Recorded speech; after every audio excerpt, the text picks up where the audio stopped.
quería presentarme un poco. Soy Óscar Aguilera, yo soy investigador del Departamento de Oncología Translacional de la Fundación Jiménez Díaz. Voy a hablaros un poco, una charla sobre el proyecto de investigación que estamos llevando a cabo en el Departamento de Oncología Translacional relacionado con la vitamina C y el cáncer. Quería agradecer a Carlos Llopis y a Toni Quesada el haberme invitado. Me han pedido también que sea breve, la verdad, y después de pensarlo y meditarlo, he decidido que no voy a tener piedad y voy a explicaros lo que estamos haciendo aquí e intentar que lo entendáis. En primer lugar, nosotros empezamos trabajando en el departamento en quimioterapia clásica, o sea, quimioterapia dirigida a dianas del cáncer colorectal quimioresistente. Esta quimioterapia nosotros observamos, la verdad, todos los clínicos dedicados a la oncología observan que son desgraciadamente poco efectivas. La terapia dirigida a diana tiene una efectividad en el cáncer metastásico colorectal de, desgraciadamente, menos de un 50%. Es necesario la búsqueda de vías alternativas, nuevos mecanismos, nuevas moléculas, otro tipo de enfoque para tratar este tipo de enfermedad, sobre todo en estadios avanzados. Entonces, lo que nosotros hicimos, nuestro grupo hizo en el departamento, fue quizás abandonar un poco el enfoque clásico de moléculas dirigidas a diana y ver qué estudios previos había que pudieran haber tenido algún tipo de resultado positivo en el cáncer colorectal quimioresistente, que es en lo que nosotros estamos basados. Nos fijamos en la vitamina C por una cosa, porque la vitamina C resulta que ha demostrado efectividad en ciertas patologías, en ciertas neoplasias, en ensayos muy potentes, de muy alto impacto, publicados en el 1976, nada menos. Para mí, siempre empiezo con esta diapositiva. 1937 es el año de la vitamina C. ¿Por qué? Este año se da el Premio Nobel de Química a dos personas, Paul Carrer y Walter Norman Ashworth, por la determinación de la estructura química de la vitamina C. Pero el aislamiento de la vitamina C le hizo este hombre que veis ahí en la fotografía sentado, el doctor Albert Szent-Györgyi, un doctor húngaro que aisló la vitamina C en la Universidad de Cambridge a partir del pimentón y descubrió además las funciones, los mecanismos detrás de las funciones antiescorbúticas de la vitamina C. Por ello le dieron el premio Nobel en 1937. Y ahí fue cuando empezó un poco la historia de la vitamina C dentro de la medicina moderna, vamos a decirlo así. ¿Qué tenemos que saber sobre la vitamina C? La verdad es que la vitamina C es quizás la vitamina más imprescindible que tienen los seres vivos. Todos los seres vivos la necesitan, todos. Y si no la tienen, porque no la fabrican en su organismo, tienen que adquirirla de la alimentación o del medio. Fijaros, se encuentra prácticamente en plantas, en animales, en organismos unicelulares, en hongos incluso. ¿Qué pasa? Las aves, la mayoría de los mamíferos, sintetizamos vitamina C en nuestro hígado, pero lo que ocurre es que los seres humanos, algunos primates, los conejillos de Indias y algunos otros animales no fabricamos nuestra propia vitamina C. ¿Por qué? La vitamina C se sintetiza en el hígado a través de una enzima que se llama L-gluconolactona oxidasa, que cataliza la última reacción de conversión entre la glucosa y la vitamina C. Bien, pues esta enzima en seres humanos está mutada, y está mutada hace 63 millones de años. Y no sabemos muy bien por qué, hay varias explicaciones para esto, ninguna definitiva, pero sinceramente la mutación que nos impide sintetizar nuestra propia vitamina C es un misterio evolutivo, tal cual. Entonces nosotros necesitamos vitamina C. Fijaros, últimamente los estudios, ahora que estamos en un congreso de evidencia clínica y científica de las terapias naturales, y la vitamina C puede ser incluida dentro de estas terapias naturales, hay cada vez más estudios, como veis aquí, publicados en revistas de alto impacto, donde se está demostrando que la vitamina C tiene una eficacia en ciertos tipos de neoplasias, tanto en modelos celulares como en modelos animales, y en este último artículo que veis aquí, en primer lugar, se ha demostrado que además es capaz de, digamos, modular los efectos secundarios de la quimioterapia en el cáncer de ovario. Esto ha sido publicado en un Science Translational Medicine en 2014 en un estudio hecho en una universidad china, precisamente, una revista de primer impacto, de las mejores del mundo. El problema de la evidencia clínica, cuando se refiere a terapias naturales, es que no nos exigen saber si funciona. Ya hay muchas terapias, muchas moléculas naturales con suficiente evidencia científica para saber que esto funciona. Pero siempre se nos pregunta, pero no sabemos cómo funciona. Pasa lo mismo con la acupuntura, ¿no? Funciona. Hay multitud de artículos científicos, yo he visto algunos relacionados con la oncología. Sé que también se utiliza la acupuntura para tratar artrosis y otro tipo de patologías, pero no sabemos cómo funcionan. Sabemos que lo hacen, pero no sabemos cómo lo hacen. Y esto es un poco, digamos, el caballo de batalla donde nos tenemos que centrar a la hora de demostrar a la comunidad científica internacional que todo este tipo de moléculas y de prácticas naturales funcionan. ¿Cómo? Y eso es a través de la investigación, no queda otra. Fijaros, la historia de la vitamina C en el cáncer, la mayor parte de la gente dice que empieza con el doctor, uno de los genios, digamos, de la biología moderna, quizás el padre de la biología molecular, el doctor Linus Pauling, que lo veis en esta fotografía, no sé si aquí con el láser no se ve, no. El doctor Linus Pauling, que lo veis ahí con el doctor Iwan Cameron, en 1976 hicieron un ensayo clínico, el primer ensayo clínico en cáncer utilizando vitamina C. Pero antes de esto, yo quería dedicar unas palabras al doctor Irwin Stone, un bioquímico estadounidense, que fue quien primeramente en el año 1966 empezó a ver que la vitamina C tenía efectivamente propiedades a la hora de prevenir ciertas enfermedades como la gripe, como el catarro común. De hecho, Linus Pauling, después, íntimo amigo del doctor Irwin Stone, escribió un libro sobre la vitamina C y el resfriado común, que se lo dedicó. Y a raíz de estos estudios, Linus Pauling, este genio, este padre de la bioquímica, este doble premio Nobel, padre de la biología y de la medicina ortomolecular, que quizás a muchos de vosotros suena este término, empezó a interesarse en la vitamina C y en sus propiedades antineoplásicas. Fijaros, en el año 1976, Linus Pauling y Iwan Cameron hicieron un estudio sobre diferentes tipos de cáncer con 1000 pacientes, 900 pacientes control, estamos hablando de pacientes casi terminales, y 100 pacientes tratados con vitamina C intravenosa. Los resultados que obtuvieron son sorprendentes y esto es un artículo publicado en el 76. Fijaros, la supervivencia media de los pacientes tratados con vitamina C sobre los pacientes no tratados era de 300 días. No olvidéis que estamos hablando de pacientes en estado prácticamente terminal. Un porcentaje, el 22%, tenía una supervivencia superior a los 2,4 años. Pero es que, además de ese 22%, algunos pacientes seguían vivos 3,5 años después del inicio del estudio. Estamos hablando de pacientes terminales. ¿Es esto evidencia científica o no es evidencia científica? Lo es, pero la pregunta siempre es, pero no sabemos cómo. Tampoco sabemos muy bien cómo funciona el paracetamol y está todos los días en todos los hospitales del mundo y se vende en todas las farmacias. Pero como es vitamina C, se exige y se pide más. Pero bueno, esto no nos tiene que echar atrás, al contrario. Tenemos que seguir indagando en ello y tenemos que seguir estudiando en ello. En el año 2014 yo empecé con este proyecto y me encontré en PubMed, yendo a PubMed, que curiosamente actualmente hay más o menos unos 131 ensayos clínicos en todo el mundo donde ya se está utilizando vitamina C en el cáncer, en diversos tipos de neoplasias. Pero fijaros, siempre es vitamina C en combinación con quimioterapia, moléculas de síntesis química. No hay un solo estudio ahora mismo en PubMed publicado, digamos, hablo de meta-análisis, de meta-estudios con gran cantidad de pacientes donde solamente se utiliza la vitamina C sola. Es más, algunos de estos estudios ya están publicados con resultados positivos, por ejemplo, en el cáncer de páncreas, donde se dice que la vitamina C en combinación con gencitabina duplica la esperanza de vida del paciente de cáncer de páncreas. Y esto es especialmente sorprendente. Especialmente sorprendente. ¿Por qué? Hace no mucho, hace cosa de un año, ha salido una publicación en la revista PNAS donde se ha dicho que la gencitabina, uno de los fármacos de mayor utilización en el cáncer de páncreas, no prolonga la supervivencia global del paciente. No prolonga, sin embargo, se sigue utilizando. Llevamos 30 años donde los pacientes con cáncer pancreático no conseguimos mejorar su supervivencia global. Es evidente que necesitamos nuevas opciones.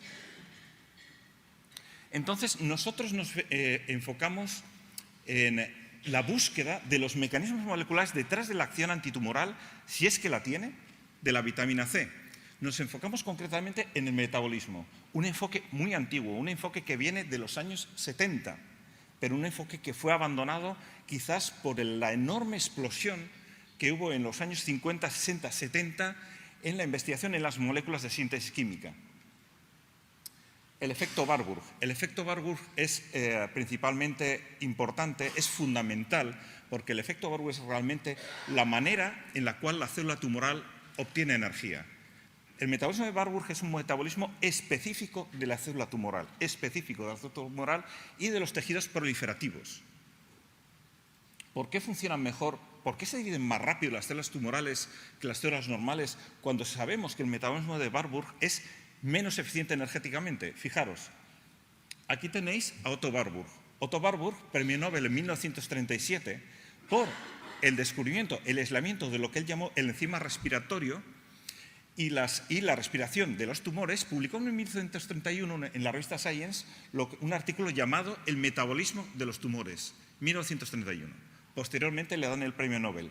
Y a las conclusiones a las que llega Otto Warburg en este estudio es que la gran mayoría de las células tumorales, o la totalidad de las células tumorales, pueden prosperar en ausencia de oxígeno, mediante un metabolismo, o sea, una forma de obtención de energía que se llama glicólisis aerobia, es decir, obtención de su energía a partir de la degradación de la glucosa. Sin embargo, las células normales todas necesitan oxígeno para vivir y todas necesitan obtener energía a través de lo que se llama fosforilación oxidativa, es decir, el paso de los electrones a través de la cadena respiratoria para la producción finalmente de ATP.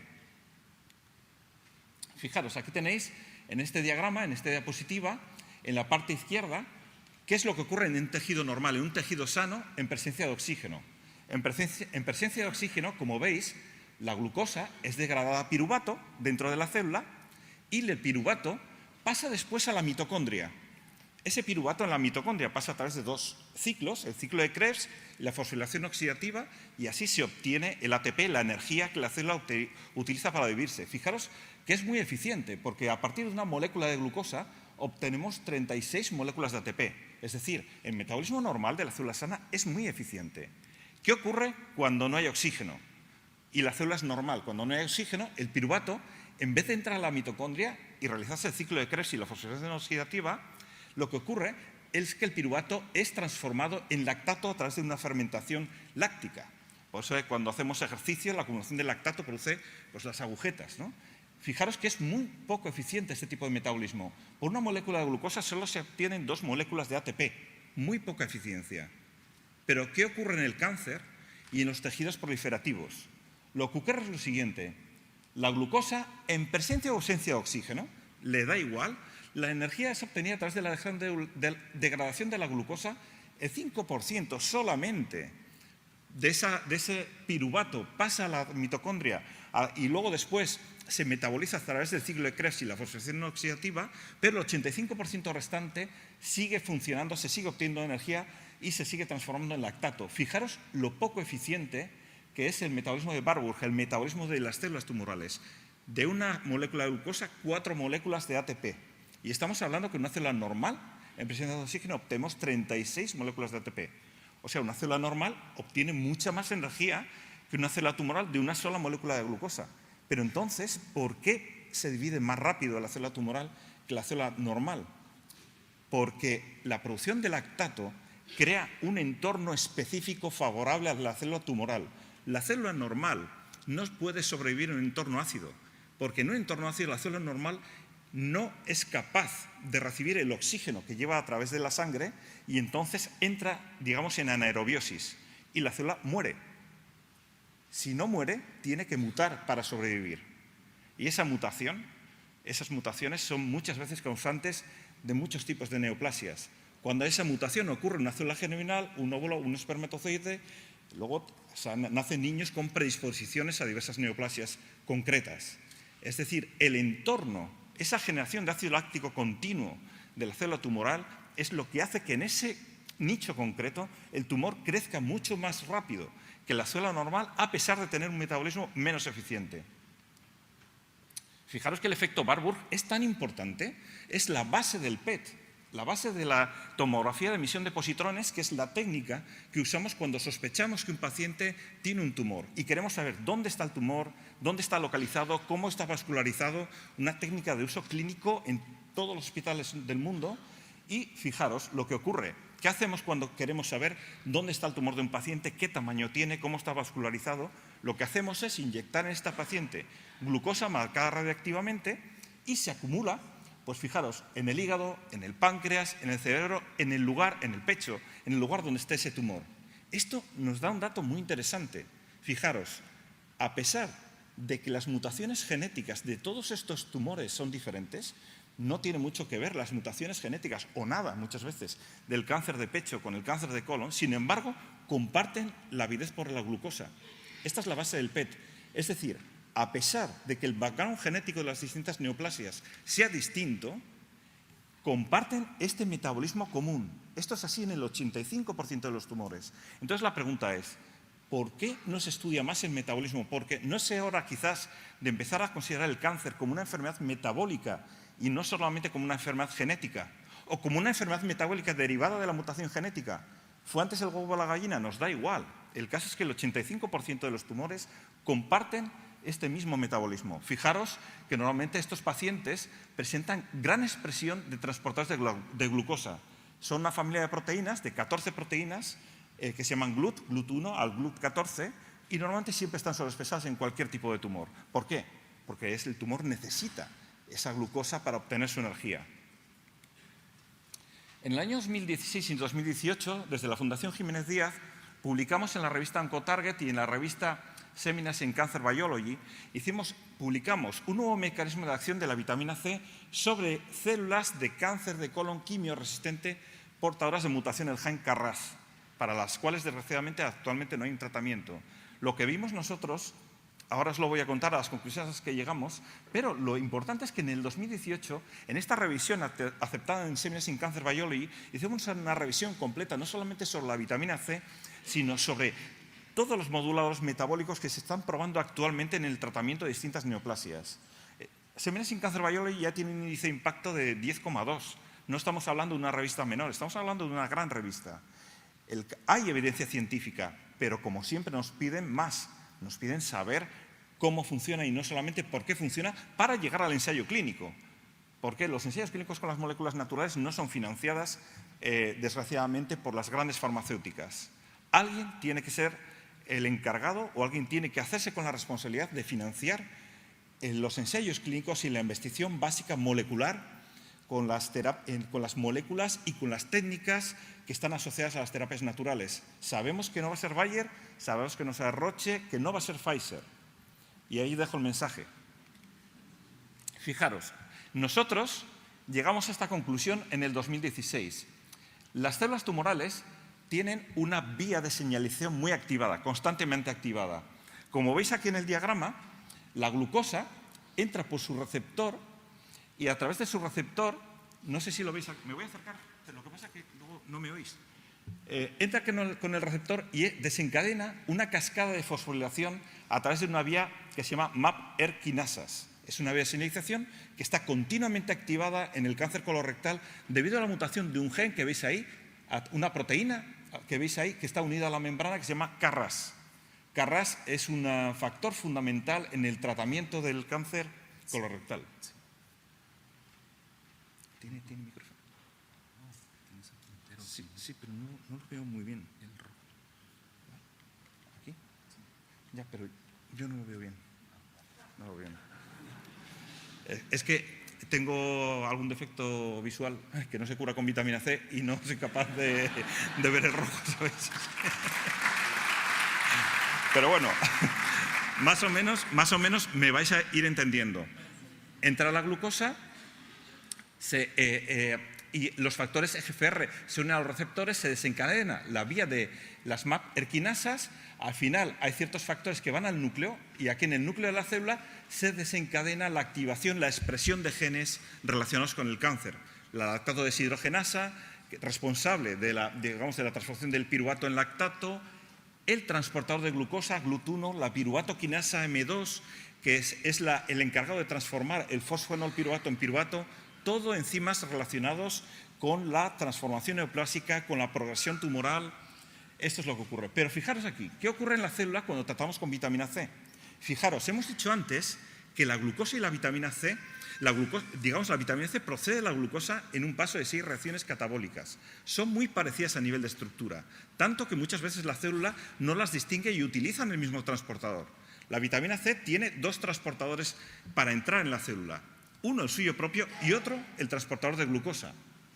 Cuando la vitamina C entra en la célula, es capaz de reducir o de eliminar o de bajar muchísimo la producción de especies de radicales libres o especies reactivas de oxígeno, con lo cual se produce el despegue de la proteína Carras de la membrana celular. Al despegar esa proteína, ahí hemos dado en el clavo, porque toda la cascada de fosforilación que habéis visto antes está paralizada. Y al paralizarse esa cascada de fosforilación, no hay expresión de glutuno, no hay expresión de PKM2, no hay expresión de lactato deshidrogenasa, está inhibiendo la maquinaria sintética celular que necesita para su crecimiento y para su progresión y para la angiogénesis, digamos, la vascularización del tumor. Esto es un dato importante y entonces nosotros en este artículo en 2016 demostramos que el efecto tumoral selectivo de la vitamina C sobre la célula tumoral es dependiente de la desregulación de la vía MAP-quinasas y implica la deslocalización de esta proteína que os hemos comentado, Carras, ¿no? Pero además, como resultado, se inhibe la expresión de glutuno, PKM2 y otros enzimas implicados en el cáncer colorectal. Pero nosotros quisimos ir más allá. Esto es un modelo celular, es muy bonito, pero a veces la traslación del modelo celular a lo que es el tumor humano, los resultados varían, son distintos. Y desgraciadamente no nos queda otra que manejar modelos animales.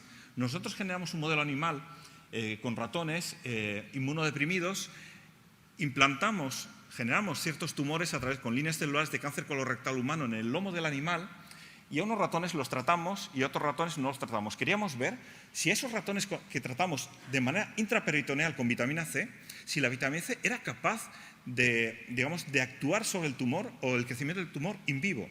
Y fijaros lo que encontramos. Ahí lo veis. Después de 15 días, el crecimiento del tumor no tratado alcanzaba, digamos, pues el doble del tamaño del tumor tratado. Lo veis ahí en la gráfica. Los ratones tratados, parece ser que el tumor, a partir del 8º día, no entraba en el crecimiento exponencial que experimenta el tumor no tratado. Fijaros ahí en la fotografía la diferencia entre los tumores obtenidos, extraídos del ratón a los 15 días.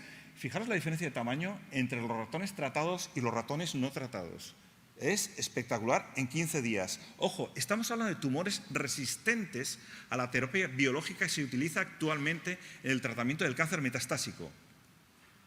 Fijaros aquí, cogemos esos tumores humanos generados en ratón y quisimos ver si a nivel molecular la expresión del transportador de glucosa estaba afectado como en el modelo celular, sí o no. Ya lo veis, tumor no tratado, lo que veis en marrón es una inmunohistoquímica, la expresión del transportador de glucosa en el tumor no tratado y fijaros en el tumor tratado con 4 gramos kilo de vitamina C. Fijaros el porcentaje de células que expresan el el transportador de glucosa en los tumores tratados respecto a los no tratados. O sea, es menos de la mitad. O sea, es algo espectacular, es un efecto concreto, una evidencia científica, molecular. Ya no solamente estamos diciendo que actúa, sino cómo actúa. Pero nosotros seguimos con Barbour. Queremos ver también la modificación de otros factores implicados en este metabolismo aberrante del cáncer. El factor inducible por hipoxia, HIF1, es un factor sobreexpresado en todos los tipos de tumores, Queríamos saber si la vitamina C podía actuar sobre este factor inducible por hipoxia o sobre algunas de las dianas de este factor. Os hablo brevemente sobre la proteína HIF1. Está compuesta de 2 subunidades, HIF1 alfa y HIF1 beta. ¿Y qué ocurre? En presencia de oxígeno, la subunidad HIF1 alfa se une a un factor que se llama von Hippel-Lindau, se degrada y por eso siempre hay baja expresión de HIF1 alfa en un tejido sano y en presencia de oxígeno. En hipoxia, ese factor HIF1 alfa no se degrada, se une al factor HIF1 beta, viajan al núcleo y en el núcleo se actúa una cascada de expresión de proteínas de nuevo relacionadas con el cáncer, como GLUT1, como os he hablado antes, lactato deshidrogenasa o PDK1, que es un inhibidor del ciclo de Krebs. Nosotros quisimos ver en células tratadas y no tratadas si los niveles de mensajero de mRNA, digamos, del precursor de las proteínas, estaban alteradas por acción de vitamina C en las células tumorales. Y lo que obtuvimos para HIF1 es que los niveles de mensajero no estaban alterados. Pero, sin embargo, para las dianas PDK1 y GLUT1, el inhibidor del ciclo de Krebs, sí estaba alterado a las 6, a las 12 y a las 24 horas. O sea, la vitamina C induce, digamos, actúa sobre la transcripción de determinados genes, ya no solamente sobre la expresión de proteínas, sino sobre la transcripción de determinados genes implicados en el cáncer. Un resultado importante. Pero fijaros, esto es una técnica que se llama Western blot. Lo que veis son la expresión de las proteínas, estas manchas en negro, la expresión mayor o menor de HIF1, lactato deshidrogenasa en células tratadas con vitamina C a las 6, a las 8, a las 12 y a las 24 horas. Y aquí me voy a acercar.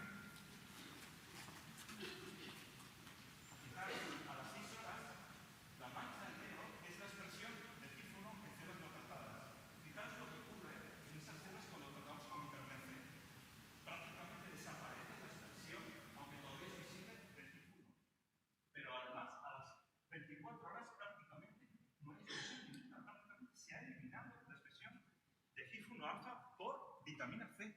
O sea, antes os dije que no había actuación sobre el RNA, pero sí hay actuación sobre la proteína. De alguna manera, la vitamina C está actuando sobre la degradación de un factor como HIF1 alfa tan implicado en la progresión tumoral. Queríamos saber también si quizás vitamina C tuviera algún efecto sobre el inhibidor del ciclo de Krebs. Acordaros, el ciclo de Krebs, uno de los pasos fundamentales en la célula para la obtención de energía. Ya lo veis aquí. Fijaros a las 24 horas, me acerco de nuevo. Expresión de PDK1 en células no tratadas con vitamina C, expresión de PDK1 del inhibidor del ciclo de Krebs en células tratadas con vitamina C.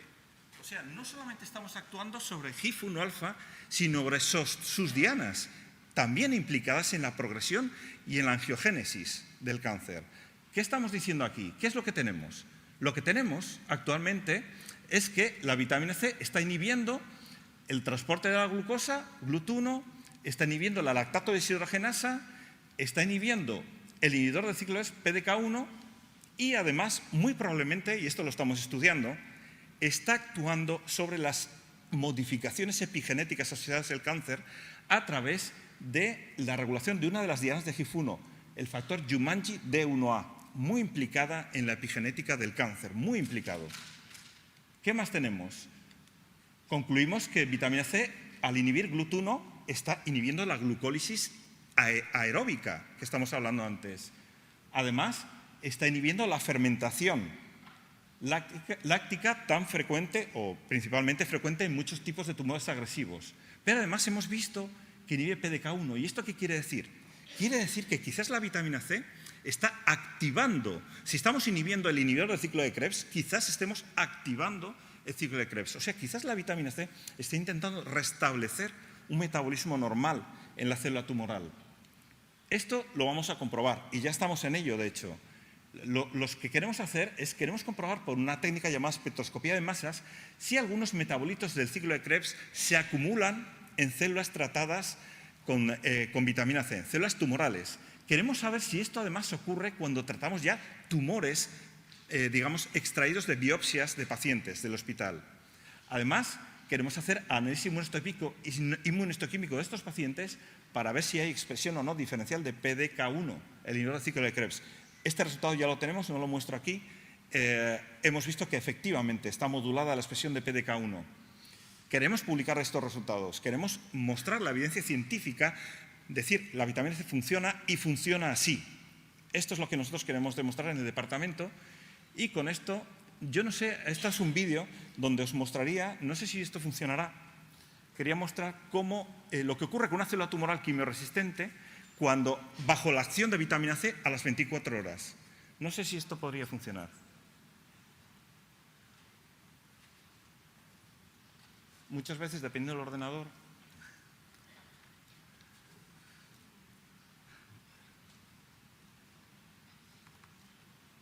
ahí, lo estáis viendo.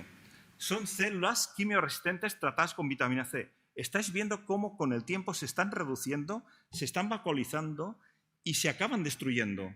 ¿Habéis visto el cambio? ¿Habéis visto la modificación fenotípica tan brutal de células que son resistentes a la quimioterapia cuando las tratamos con vitamina C? ¿Esto qué quiere decir? La vitamina C efectivamente es un recurso a utilizar. Esto no es una quimera, esto no es pseudociencia. Y nada más con esto, ya no os quiero dar más la paliza, pero sí que quería recordaros una frase de un hombre de mis héroes científicos, que es St. Georgi, por supuesto, el hombre que aisló la vitamina C, que decía que descubrir es ver lo que todo el mundo ha visto, pero percibiendo lo que nadie ha percibido antes. Y una frase de la Ayurveda que tiene mucha relación con la, digamos, con la tendencia ahora nutrimetabólica de la oncología. Cuando la alimentación es mala, la medicina no funciona. Y cuando la alimentación es buena, la medicina no es necesaria. Y con esto ya me despido. Muchas gracias. Espero que os haya gustado.